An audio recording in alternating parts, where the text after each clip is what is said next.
एक इंसान ने हाथी को छेड़ा। फिर जो हुआ वो देख के दंग रह जाओगे। नमस्कार दोस्तों, स्वागत है आपका हमारे चैनल पर।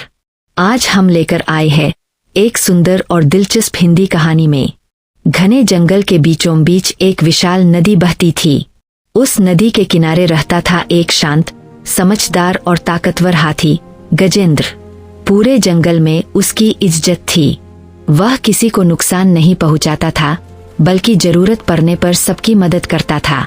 लेकिन हर कहानी में एक ऐसा पात्र होता है जो शांति को भंग कर देता है। इस जंगल में वो था चालाक और घमंडी लकड़हारा रघु। गजेंद्र हर सुबह नदी में स्नान करता, पेड़ों की छाया में आराम करता और छोटे जानवरों की रक्षा करता। जंगल के जानवर उसे अपना राजा मानते थे, भले ही वह कभी राजा बनने की कोशिश नहीं करता था।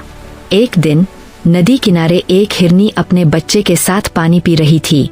अचानक बच्चा फिसलकर नदी में गिर गया। तेज बहाव उसे बहा ले जा रहा था।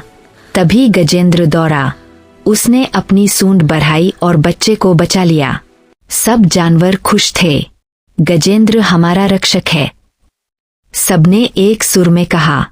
एक दिन जंगल में इंसानों का एक दल आया। उनमें सबसे आगे था रघु। उसकी नजर लकड़ी पर नहीं, बल्कि हाथी के हाथी दांत पर थी। अगर मैं इस हाथी को पकड़ लूं, तो मैं अमीर बन जाऊंगा, रघु ने सोचा। उसने जंगल में जाल बिछाना शुरू किया। एक रात गजेंद्र नदी की ओर जा रहा था। तभी उसका पैर एक गहरे गड्ढे में फंस गया। वह जोर जोर से चिल्लाने लगा, आह आह। जंगल गूंज उठा। जानवर डर गए, लेकिन कोई पास नहीं आया। तभी एक छोटा सा बंदर, मोंटू, पेड़ से कूदा और बाकी जानवरों को बुलाया। सबने मिलकर मिट्टी हटाई और गजेंद्र को बाहर निकाला।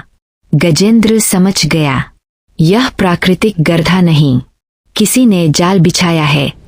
गजेंद्र पहले शांत था, लेकिन अब उसकी आंखों में आग थी। जिसने भी ये किया है, उसे सजा जरूर मिलेगी।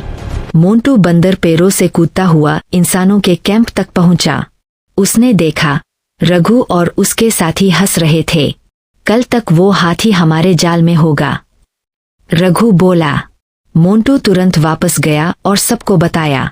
अब जंगल के जानवरों ने फैसला किया, अब हम डरेंगे नहीं, मिलकर लड़ेंगे। रात को गुप्त बैठक हुई। लोमड़ी चालाकी से रास्ता भटकाएगी, बंदर ऊपर से नजर रखेंगे, पक्षी सूचना पहुंचाएंगे और गजेंद्र अंतिम हमला करेगा। अगली रात रघु ने बड़ा जाल लगाया और खुद पास में छिप गया। उसे लगा आज उसका सपना पूरा होगा, लेकिन उसे नहीं पता था आज शिकार नहीं, शिकारी फंसेगा।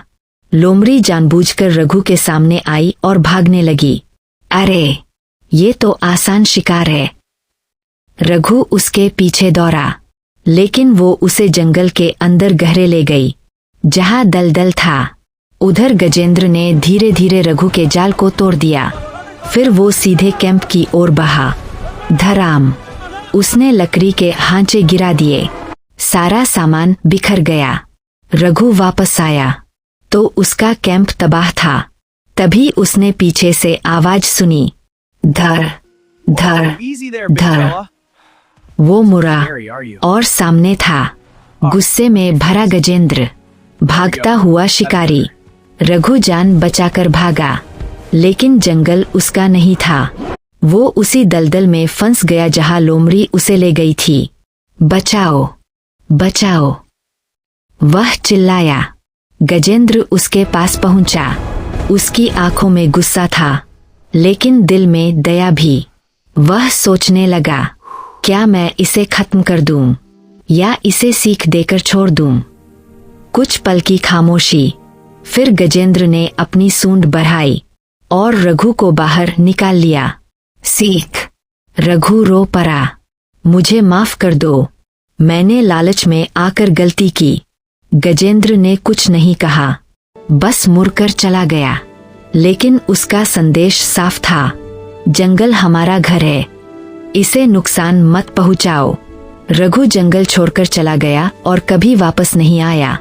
जंगल फिर से शांत हो गया और गजेंद्र फिर से वही दयालु रक्षक बन गया। अगर आपको ऐसी कहानियां पसंद है तो लाइक, शेयर और सब्सक्राइब जरूर करें।